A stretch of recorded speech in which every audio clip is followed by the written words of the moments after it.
Welcome to the latest episode of The Independent. I'm Pete Sampson, joined as always by my co-host Matt Fortuna, and we are just a few hours removed from Notre Dame's first spring practice, which, according to Marcus Freeman, is New Year's Day, the first day of 2025 for him. And man, it was striking to be at practice today and just sort of see all the new faces, both off the field and on the field. It is a program. I don't want to say it's like in transition, but there's a lot to put back together after last season, and that goes beyond like the players who may be a bit limited or will be a bit limited during spring practice, just based on the marathon of 2024. But yeah, Matt, being out there at practice, you're definitely struck about this is going to be a challenge, I think, for Marcus Freeman to kind of put the house back together after how long last season went and how much Notre Dame lost off of that roster. We are 1 day removed from the 2-month anniversary of the end of the 2024-25 Notre Dame football season, the longest in school history, longest in college football history. And in some ways that feels like it was yesterday. In other ways, it never felt more distant just because of, like you said, Pete, all the new faces that are a part of this program right now. Obviously, starting quarterback is gone. Defensive coordinator is gone. You have a new general manager. You have a lot of turnover on both sides of the ball. And you have a lot of guys who either are banged up or just, frankly, don't need a spring because they got more than their money's worth out of this playoff run just 2 months ago. And I will say the thing I appreciated most after hearing Marcus Freeman speak today was the importance of not necessarily a spring game, but that day for your fan base. To essentially celebrate your team and be around your team. I think that gets lost throughout college football when people, close doors and say, we're not going to do a spring game. We're not going to do this. We're not going to do that. No, like spring football, like the spring football game, I should say, is a lot like minor league baseball, where like this, what happens on the field is a lot less important than just getting your fan base involved with the action. I'm glad Notre Dame is keeping that going with the blue gold game or whatever kind of format that ends up shaping out to be next month. But, it's different. I mean, I think they have only 10 practices scheduled before the blue but they will do the full. They'll do the full there because there are some the week of the game that are not sort of listed on the media schedule because there's no media access. So like they'll do a full 15 practices. But I mean, you're even struck this morning. They're on the field, I think, for an hour and 15 minutes. That's short. Yeah, I mean, I don't remember covering a spring practice that was that brief before. So we got 4 periods of it. So not a lot. And that the hour and 15 minutes includes like stretching. So it's less than an hour of football. But I think after last season, I'm not sure that, grinding them a whole lot more than that makes a lot of sense. And I will say, like, when head trainer Rob Hunt sort of explained, sort of modified springs, limited springs, et cetera, and he talked about sort of the pitch count, so to speak, of guys like Emil Wagner and Jeremiyah Love and Adon Schuler, Drake Bowen, like all those guys were out there participating today. When they later in spring, when they go full pads and there's the jersey scrimmage the week before spring, I'm sure that would change. But, it's funny. Like I ran into Jack Kaiser, get out of my car today, walking up to spring practice. And he's like, yeah, a year ago, like Howard Cross didn't do anything. Riley Leonard didn't do anything. We were just fine. Like if you're a veteran player, and that's even without the impact of you played an extra 4 games to the season in the college football playoff and all the work you got out of that. Like if you're a veteran player who has some experience, like spring practice and the relevancy of it is, I think, somewhat limited, which is probably overstating how important it is for veteran guys. That's all true, but I thought I felt last year's team, and look, I know they ultimately have the season they end up having ending on the last night of the year. No, but you knew that was a really good football team. You knew that was really good, really mature football team, and you knew who the leaders on that team were. I mean, when captains got announced, it was almost like who isn't a captain rather than who is, as far as like who made the cut. Yeah. Whereas here, I think on our last episode, we struggled to come up with more than 2 or 3 names that we were pretty confident would be in that mix. And that's where I think, internally, the programmatic elements of this operation grow a lot during spring ball, is figuring out everyone's capabilities and who's going to step up. I mean, it's such a, I would never use the word rebuilding, but not even retooling, because they were just in the national championship game. But it's just there's just so many questions about this team, like the personnel on this team. And I don't know how you go about getting those answers. I suppose when you have older guys who are either banged up or worn out or don't need to go through all the spring drills as much as everyone else, there are opportunities for younger guys. And you had a list of 10 who were going to look at these 15 spring practices as growing opportunities to potentially steal a spot on the rotation or on the front line with the first team. But, you know, I'll be curious once this is all said and done, once spring's all said and done, and we get to talk to Marcus Freeman and maybe some members of that staff. What did you really learn out of this? What can you take away from this that's going to apply to offseason workouts and ultimately to fall camp in August? Because there are a lot of question marks on this team. And again, I don't mean they're going to stink. I mean, I don't know who the starters are going to be at a lot of different places. You've got a lot of transfers coming in as well, and you don't know who your starting quarterback is going to be. Like, how do you manage all that? How do you figure out what's real and what's not real about your football team during the stretch? Yeah, Marcus Freeman mentioned today, this is his first sort of 3-person quarterback competition. That's a new thing to manage. He was asked a little bit about the transfers coming in. And I think this is notable to me, at least. It's like, if you look at last year's incoming transfers and their career snap counts before they showed up to Notre Dame, R.J. Oben, Rod Hurd, Jordan Clark, Chris Mitchell, Bo Collins, Riley Leonard. These are all those guys played 1,400 or more snaps before they showed up to Notre Dame. And then you look at the 6 transfers who are out there today. There's no Ty Washington yet. There's no Malachi Fields yet. Only one has played more than 900 career snaps. Pauling, so I'm guessing? Yeah, it's Will Pauling at 1,220. The next closest is Jared Dawson at 824. So it's a much less sort of tested group of incoming transfers. And I think that's fine, but it's interesting to me when you pair that with no Kaiser, no Cross, no Watts, no Morrison, no Mills. Like, I think last year's team had such a good sort of way about it that it could take this pretty good group of transfers and sort of integrate them into the roster and do it quickly and then impactfully by the time the season ended. You think about the Georgia game and who made all the big plays there. It was all transfers. I'm so interested to sort of see how this group of transfers with less experience is integrated into a roster with less sort of known quantities that sort of tell you how the operation works here. I do think that's kind of one of the things that Marcus Freeman is going to have to figure it out during spring practice. It's like, how do I not only develop leadership among the guys who are returning, how do I do it quickly enough that the guys who just showed up know who to follow and how to go about their business? Because it's, I think it's a big loss from last year about just how much experience they had coming back, both on the roster and in his transfer group. Right now I feel like they sort of have it with neither. So that's maybe where spring is a little bit more relevant, because they're going to have to cultivate some leadership in a way that last year it was. I mean, Marcus Freeman didn't have to spend 2 seconds worrying about leadership during spring practice last year. Now it's probably something he'll be thinking about every day. There isn't one, but who would be the closest equivalent to a Jack Kaiser on this defense right now? I mean, it's Owen and Snead. I mean, by age, but yeah, I'd say maybe Schuler and Bowen. Burnham, sort of. I don't. It's age.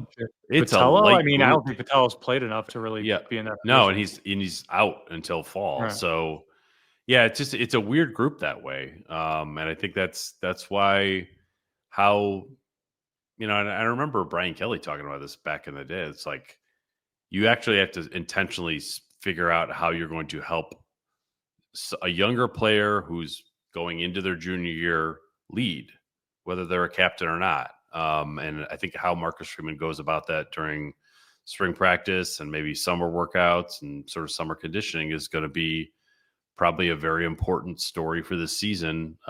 Big picture. I did like on quarterbacks, because we should spend some time on that. Freeman said, surprise, not going to name a starter until I have to, which I think we all expected.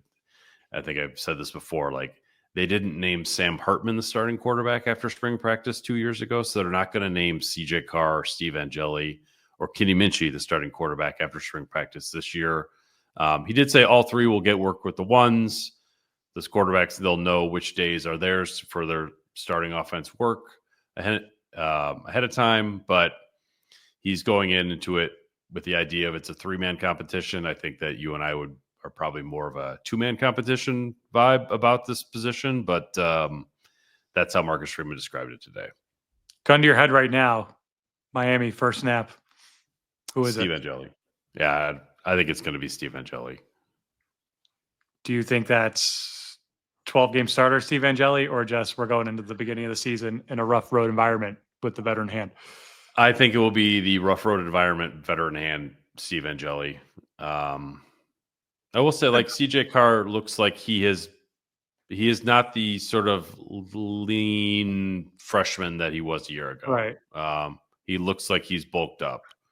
And I do think ultimately, like, his talent will win out in the end, but that doesn't mean that it's going to win out in March and April. No, I'm completely on the same page with you. And again, this could go a million different ways between now and March and then in late August. But I just think when you look at that schedule, you've got 2 very losable games to open it up with at Miami and at home against Texas A&M. CJ Carr doesn't strike me as the type of guy who would get overwhelmed by anything or whose confidence would be rattled by a bad game. But I mean, all things being equal, we know Steve Angeli does not get rattled. We know he's got a really good standing and a lot of currency with these upperclassmen in this locker room. It's a hell of a lot less risky to turn to him in these particular situations. Again, a lot can change between now and then. I think we all agree CJ Carr is the most talented passer on this roster, and I think ultimately that will prove out that way. But if I were a betting man right now, I'm with you. I think Angeli's the favorite to take the first snap of the season.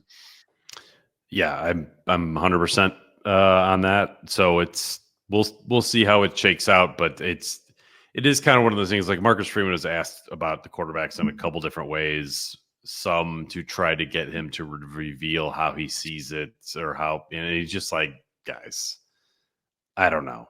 Like, it's the first day. I don't know where this is going to go.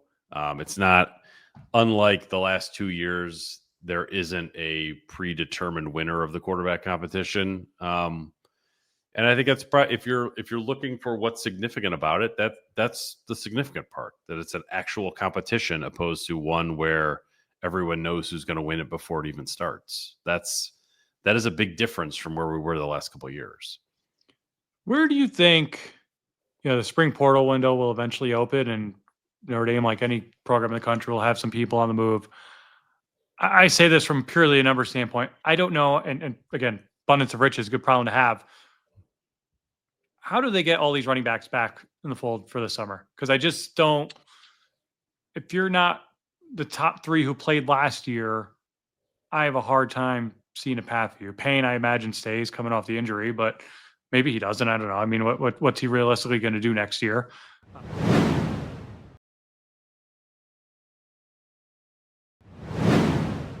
The freshman class, some of which is already here.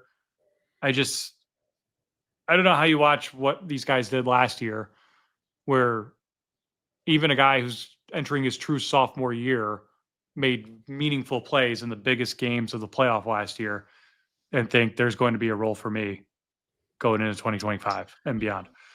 Yeah, well, I think the beyond there will be. It's the 2025. It's like if you're Keedron Young or Nolan James Jr. or like, heck, I mean, even Aeneas Williams, like, your role is not going to be much different next year than this year. And if once you put Jabron Payne in the mix, maybe it will be a little bit less. But after next year, when Jeremiyah Love leaves and Jadarian Price leaves, in theory, then it's wide open. So I I think that's one of those positions where you can see over the horizon if you're, as long as you're not in a personal hurry to get on the field, Notre Dame's still a pretty good spot to do it. You just have to wait a little bit longer to get there.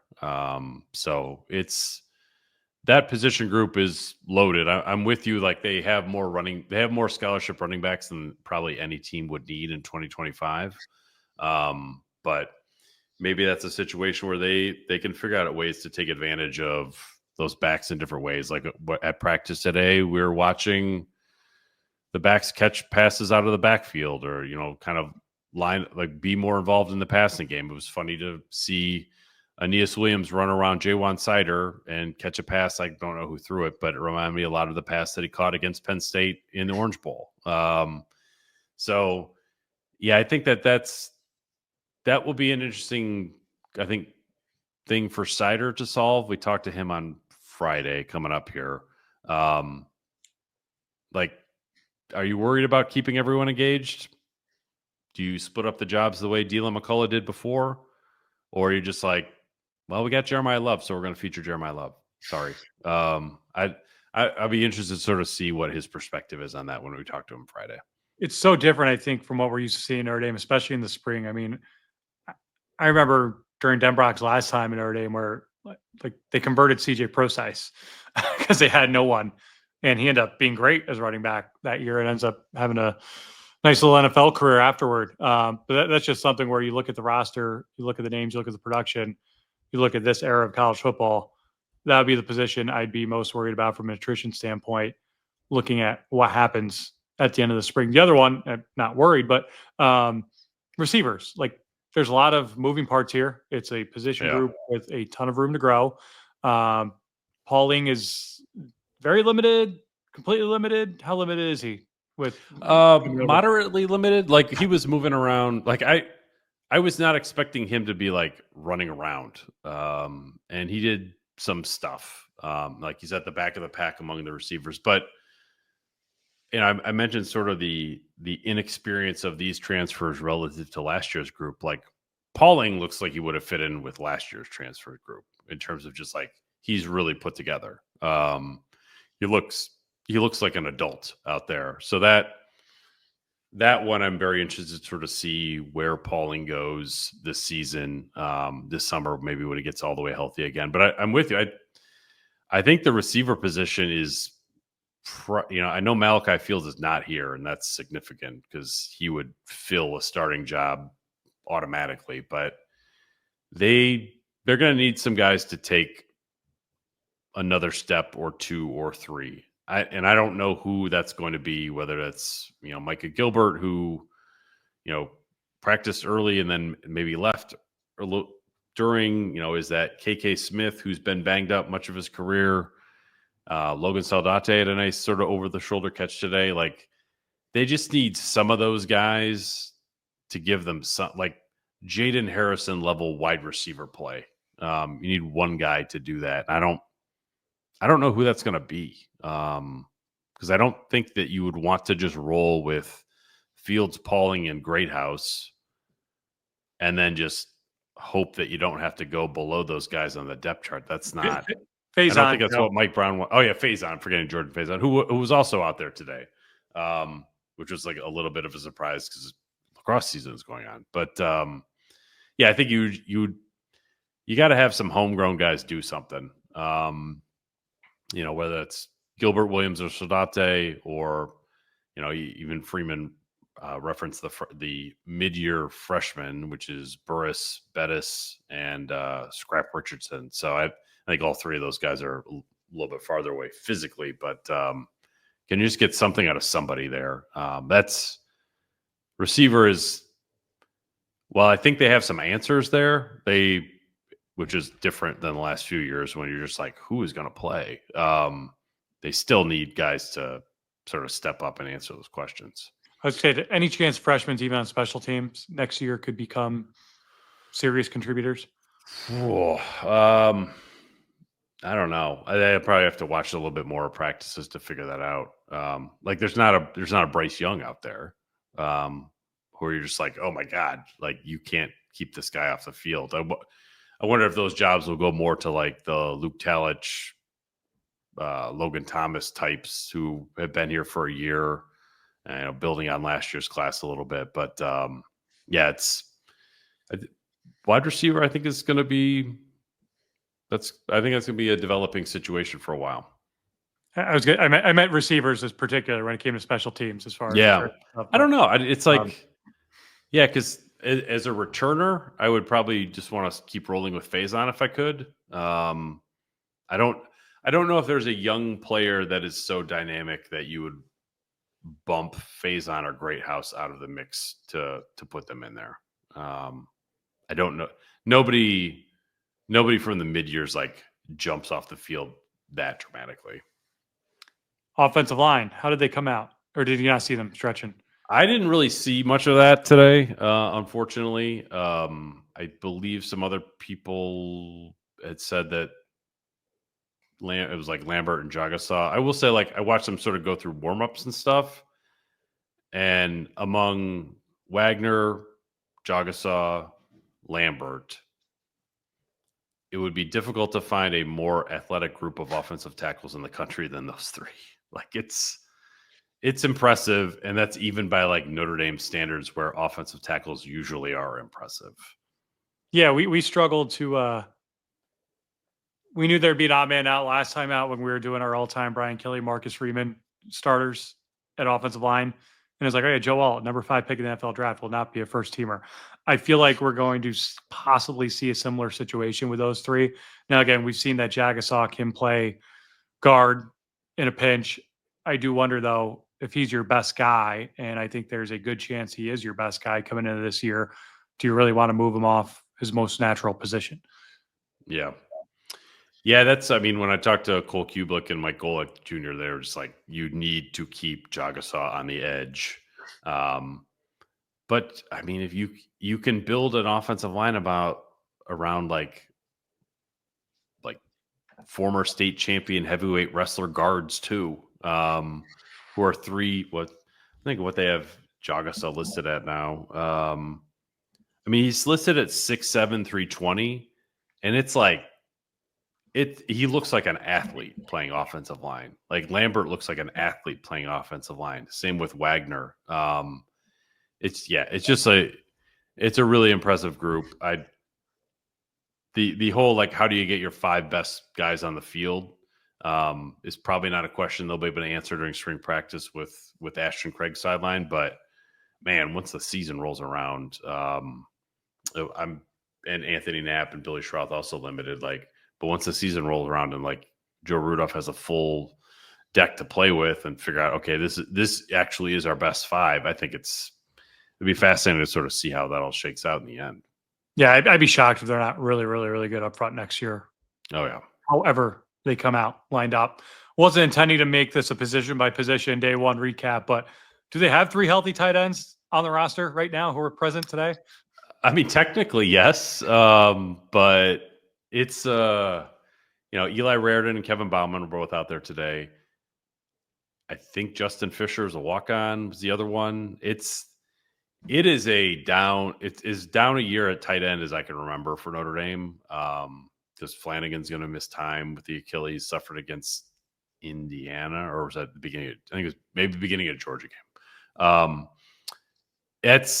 That position is just like they have one in Raridan who's, I think, pretty good, but that position is not like the world beater spot that it's been for the last 20 years. So they're definitely not going to build the offense around the tight end position in the way that they've been able to do for the last 20, 25 years. Maybe Ty Washington's that guy, although I don't know if he'll be Mitch Evans-esque. No, I mean, shoot, I think if he could be like a rich man's Davis Sherwood, that would be okay. Like just a very physical point of attack player who, like, when you go to 2 tight ends and you're running the ball, he's going to get his stuff done. I don't think that they're hoping that Ty Washington comes in and lights the world on fire as a receiver. That's like, he seems like more of a old school inline tight end. Let the record reflect, Pete. You use the words rich man Davis Sherwood on this podcast in reference to an incoming transfer. That will go right to the top of scouting report. Yeah, I'm sure that Mario Cristobal, when he listens to this, will be like, "Oh, okay, let me look more into this Ty Washington player." But Matuska composure. I don't remember what game that was from, but I remember all of us texted about it one game. Florida State at 2014. Okay. Who could forget? Who could forget?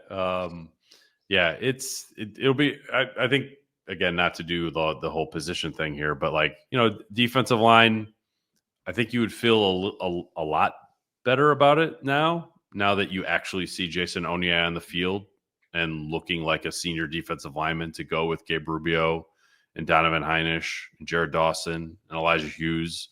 I think Notre Dame is, at this point, fair to say they've had handful of misses of the interior defensive line among their younger classes with recruiting. So you need those older guys to develop, or you need those older guys to be acquired in the case of Jared Dawson and Elijah Hughes. And just based on looking at them in one practice, it still looks like a decent group. There's no Riley Mills, but it's not perhaps not the massive rebuild that I would have thought when last season immediately ended. All right. According to the Twitter sphere, Will Wade's going to be NC State's next coach. Cross off Mike Bray, who apparently was a candidate for that one. Would have been fun to have him back in the ACC, but alas, the Atlanta Hawks are to be. So we were talking about a little bit about this off air. I got asked this question without realizing the juice involved with it. But the over-under for this team is 10.5 wins, which just seems like a stretch. I'm not saying they can't do it. I'm just saying, as a betting man, if you ask me to fork over my money right now, one way or another, I'm going under. Even I'll pull up the juice here just so we know what would actually be at stake. But that just seems high. I mean, they went 11-1 last year, and they were second best team in the country. And they have all these questions we just brought up. They have a much tougher schedule. I don't think they start 0-2, but I think that's a real possibility if some of these questions don't get answered. And I think it's a real possibility you could start 0-2 and still be 10-2 and have a salvageable, potentially playoff qualifying season.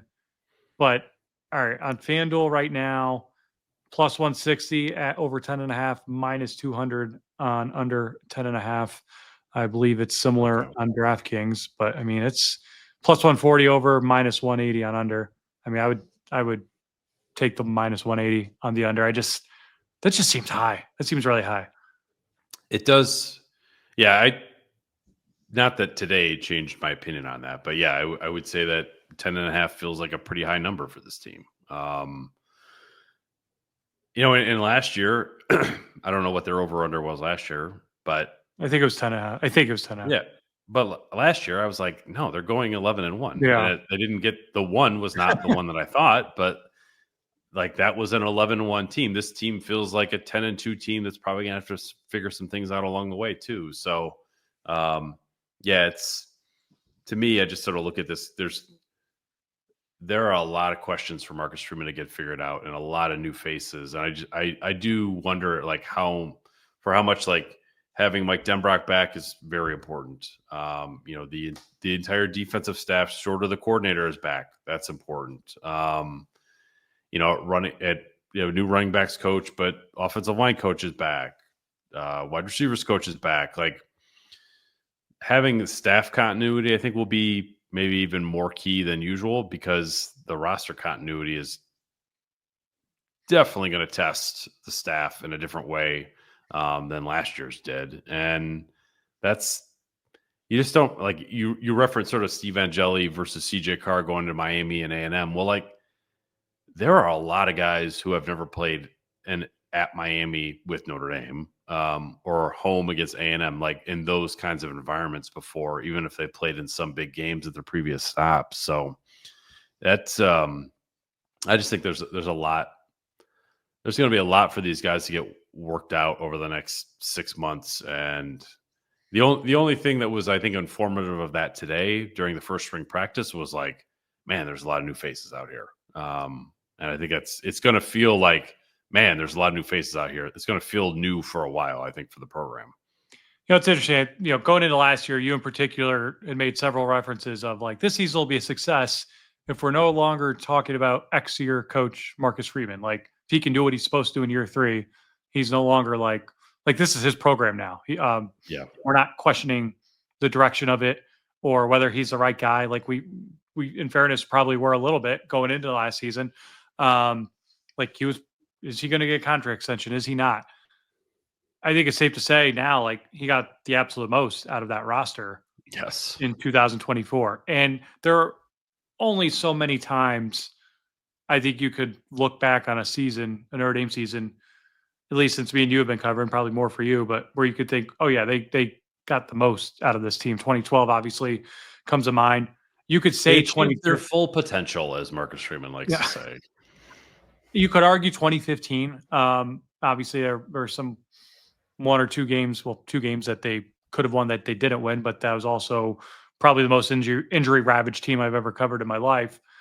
And 2020, I would say as well. And 2 of those 3 times, I'd say the fallouts from those seasons were not good. 2013, mostly in the off season, but that dictated what a roller coaster 2013 season it was. And it's probably the best parallel I have for this one, as far as, you're going to have a new starting quarterback, even if you knew who Tommy Reese was back then. He wasn't the guy who led you to the national title game. You've got, I wouldn't say leadership issues, but leadership questions outside of Zach Martin. And you saw that team lose a couple games. They had no business losing. 2016 was just a tire fire in every way, shape, or form. But again, they lost a lot of, there's a talented roster, though, the same roster for the most part, won 10 games the next year. But they lost a lot of leadership from that 2015 team. And then there's the 2020 to 2021 team where 21, I really didn't know what to expect. I sure didn't expect Brian Kelly to leave the day after the season ended. But watching those first couple wobbly weeks with Jack Cohn in there, I sure as hell didn't envision 11-1, one game out of a play or one spot out of a playoff spot. And how good or bad was that team? Like talent-wise, I still don't know. But it turned out like they really did maximize their potential or pretty damn close to it. The only team they lost to was a playoff-bound Cincinnati team. So I just look at those 3, within the last 15 years seasons as kind of parallels for what Marcus Freeman is facing here. Obviously, it's the first time he's facing it himself as a head coach, but that's part of the reason why I just have so many kind of questions and curiosities about which direction this season can go and why, it's good for everybody. Like the guy did the damn thing last year. He didn't get the trophy, but he came pretty close to it, and no one's faulting him for not beating that Ohio State team. It's his program now. Everyone's kind of following the leader, so to speak. Now we'll figure out what he can do on the fly with a kind of ragtag offseason like this one.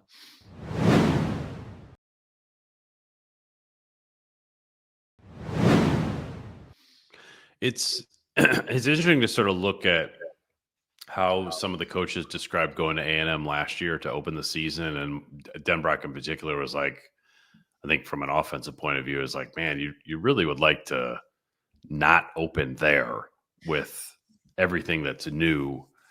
And now they not only open at Miami, they have A&M one game afterwards. So it's harder, and you have more questions. I'll wonder if like this is one of those seasons where like the team you recognize or the team that you saw in September looks nothing like the team you saw in November. I think you could kind of see the DNA of that kind of season. And, maybe that gets back to like Steve Angeli is the starter at Miami, but CJ Carr is the quarterback who leads out the offense at Stanford in November. I think there will be a lot of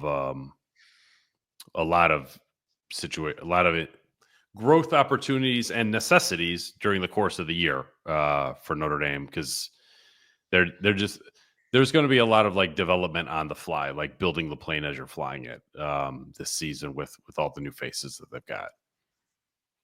Catholics versus convicts, Catholics versus cultists, the back-to-back games to start the season. True rivals.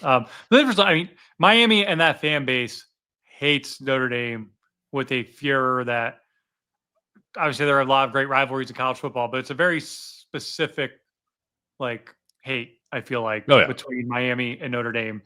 For as much fun as everyone makes fun of those empty stadium picks in Miami, week 1, it's going to be packed. Oh yeah. It's going to be hot. I know A&M was hot. This is going to be hot as well. Miami had they're probably going to have the number one pick. Who ends up being the number one pick in this year's draft on their team last year?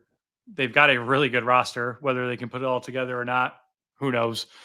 But it's going to be a very talented, very loud, and very angry environment. A&M was all those things as well, but it's also the first game of a new coaching tenure. A&M ends up, I wouldn't say playing the wrong quarterback that game, but another guy on their roster ends up taking over midseason. It wasn't the same A&M team they ended up facing or would have ended up facing later on that year. I just think there's, for as many parallels as there are to last year, I think it's much more daunting. I thought last year, and we talked about this in real time, was they got over that. It's like they're in the playoff. Like literally, they lost NIU the next week and they still made the playoff. Like, all right, like good season. This one, again, with that schedule, with these questions, you lose week one, and depending on how you lose it, who knows? Like you said, I mean, it's openers are usually very indicative of the type of season they're going to have. Mm-hmm. This could be a completely opposite case. It's very possible. It's the amount of stakes in those first two games like could not be higher. And like how the staff manages the need to put out A-level material in weeks 1 and technically 3. I think will be fascinating to sort of see how it plays out, because it's this is obviously a conversation for another time, because you're not going to see that in day 1 of spring practice or day 15 of spring practice. Yeah. But how camp is structured, how they're able to sort of build and bring all these, the Jeremiyah Loves of the world, like have them peaking going into September. Like it's been an interesting sort of player management issue for the coaching staff, and how they figure out, the best way to maximize the talent on hand. Because God, I mean, like hopefully people will listen to the podcast and be like, oh, Matt and Peter really down on Notre Dame. No, they've got a lot of great parts. They just have to put them all back together in a way that like they didn't last year. Like last year's team reminded me a lot of 2020. When spring practice day 1 started, pre-pandemic, like you knew exactly how everything was going to look when the season got there. This year is totally different. It's just a lot. It's a lot of movement that needs to happen between now and the beginning of the season to get all the pieces exactly where they need to be. A reminder, you can subscribe to The Independent on YouTube, Apple, Spotify, or wherever you get your podcasts. And we like to thank our sponsors at Obvious Shirts, obviousshirts.com. You get some great pod apparel, t-shirts, hoodies, quarter zips with some of your favorite podcasts, player sayings, and more. Thank you to our friends at obviousshirts.com for being friends of the show. And a big thank you to Roback. As you can see, Matt is thanking them by wearing Roback apparel today. You can go to roback.com for all your hoodies, quarter zips, polos. Golf season is trying to arrive, but use promo code Irish for 20% off your first order at roback.com. The unofficial uniform of the Independent Podcast. Roback.com, promo code Irish, 20% off your first order. Housekeeping note, someone who left Notre Dame for LSU staff is coming back to Notre Dame with open arms. Myron Tagovailoa Amosa was announced yesterday as the director of recruiting advancement, part of a front office staff that Notre Dame trotted out publicly on social media yesterday on the eve of spring camp. Good to have one of the good guys, one of my favorite guys I've covered. Will have a great coaching career if that's what he ultimately decides to pursue long term. But good to have MTA back in the fold at South Bend. It was fun to I think I got to do one of the more fun stories that I have done at The Athletic, where I got together with Myron and made Spam Musi B, which is sort of like this Hawaiian, I wouldn't say it's a delicacy. It's more of like a fast food, but a comfort food is what the term I'm looking for in Hawaii. And Notre Dame set it up where I got to actually make it with him and Maris Leafau in like the dining center in the stadium, which was pretty cool. And like Myron was a good sport about it. So yeah, hopefully it will be getting together with him sometime down the road. But yeah, you're right. I mean, it's like kind of one of the good guys. So it's cool to see him back at Notre Dame from LSU. I don't like. Was he there? Was he at LSU for a year or two? He was there in the at least in the season. Yeah, I think it's just one. There are a couple, like Nick Coleman was on that staff. There were a handful of former Notre Dame players who went down there with them. And now most of them are in Western Michigan, it seems like. Yeah.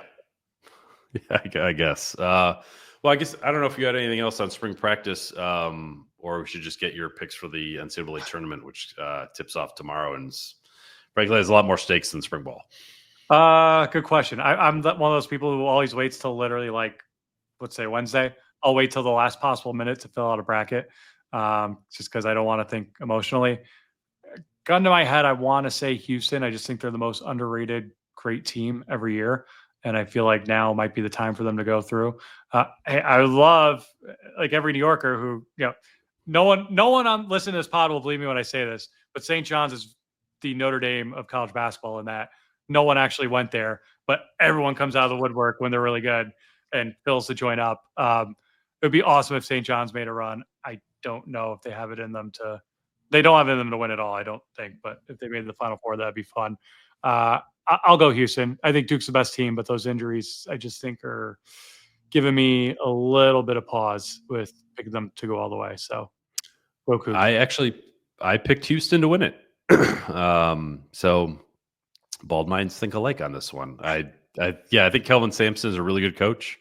I actually have them over Michigan State in the final. So I don't know if the fact that the Final Four is in San Antonio, Texas has anything to do with going towards Houston, but it seems like Houston would be, for all the SEC,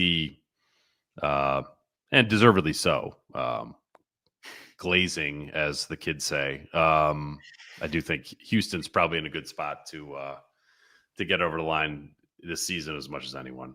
I'll probably have Michigan State in the Final Four. I can't bet against Izzo this time of the year. I just don't think they have the offensive firepower to finish the job, though. No, I'm with you on that one. But I'm looking forward to watching a whole lot of basketball over the next 4 days, which is why, Matt, I wanted to podcast on Wednesday, because Thursday I've got other things going on. I love when I was there every day, just going to B-dubs after a random spring practice and watching the B-dubs in Mishawaka. I don't know if it's still there, but we go there. Watch the games all day long before driving back. A fine establishment. So on that note, we'll wrap up this episode of The Independent. Matt, I think you're out next week, or most of it, for spring break. No, it is kids' spring break, but we're just taking a few days away. But I'll be around. Okay, well, we'll be back next week then, to recap things that may or may not be important with spring practice. But you made it back from your trip in one piece, which was nice to see. Because I think we get running backs and quarterbacks on Friday, and then Saturday, I believe, is offensive transfers and freshmen. So our mid-year freshmen, at least. So there's should be plenty to discuss between now and then. So until we're together next week, he's Matt. I'm Pete. Thanks for being with us on the latest episode of The Independent.